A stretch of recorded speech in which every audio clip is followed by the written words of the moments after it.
కుమారి aunty ప్రస్తుతం 2 తెలుగు రాష్ట్రాల్లో ఈవిడ పేరే ట్రెండింగ్. నిన్నటి వరకు కుమారి ఆంటీ దగ్గర 5 స్టార్ హోటల్ రేట్లు అంటూ ట్రోల్ చేశారు. ఆ తర్వాత ఆమె ఆదాయం గురించి చెప్పుకొచ్చారు. చిన్న చితక యూట్యూబ్ ఛానల్స్ నుంచి పెద్ద పెద్ద మీడియా సంస్థల వరకు ఆవిడ మీదే ఫోకస్ పెట్టారు. దాంతో నెట్టింట మీడియాలో కుమారి ఆంటీ తెగ వైరల్ అయ్యారు. దాంతో రోజుకు 300 ప్లేట్లు అమ్మే కుమారి రోజుకు 500 ప్లేట్లు అమ్మే స్థాయికి ఎదిగారు. ఇక్కడి దాకా అంతా బాగానే ఉంది. కానీ ఒక్కసారికి వచ్చిన విపరీతమైన క్రేజ్ ఇప్పుడు ఆమెకు అసలు ఉపాధే లేకుండా చేసింది. Social media sensation street food వ్యాపారి కుమారి ఆంటీకి కొత్త కష్టాలు వచ్చి పడ్డాయి. యూట్యూబర్స్, బ్లాగర్స్, మీమర్స్ అంతా కలిసి ఆవిడకు ఎక్కడ లేని క్రేజ్ని తెచ్చిపెట్టారు.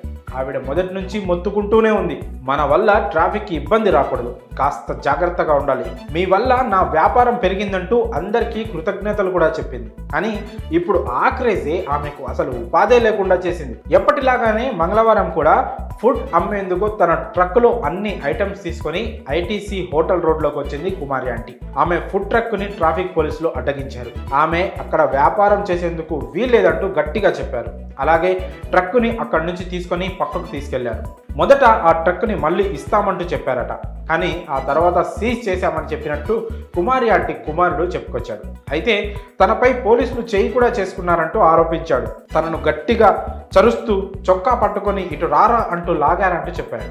తనతో దురుసుగా ప్రవర్తించారంటూ ఆరోపించాడు. కుమారి ఆంటీ భర్త కూడా తమకు న్యాయం చేయాలంటూ వాపోయారు.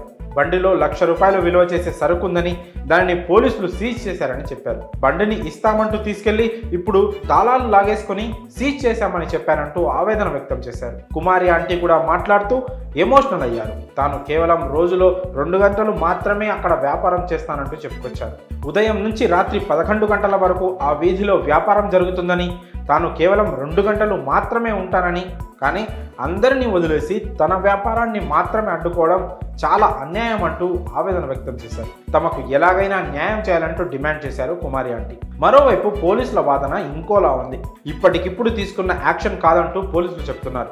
ట్రాఫిక్కి ఇబ్బంది కలుగుతుందని ఎప్పటి నుంచో తాము వారికి చెప్తున్నామంటున్నారు. మరి కుమారి ఆంటీ ఫుడ్ ట్రక్ని సీజ్ చేయడంపై మీ అభిప్రాయాన్ని కామెంట్స్ రూపంలో తెలియజేయండి.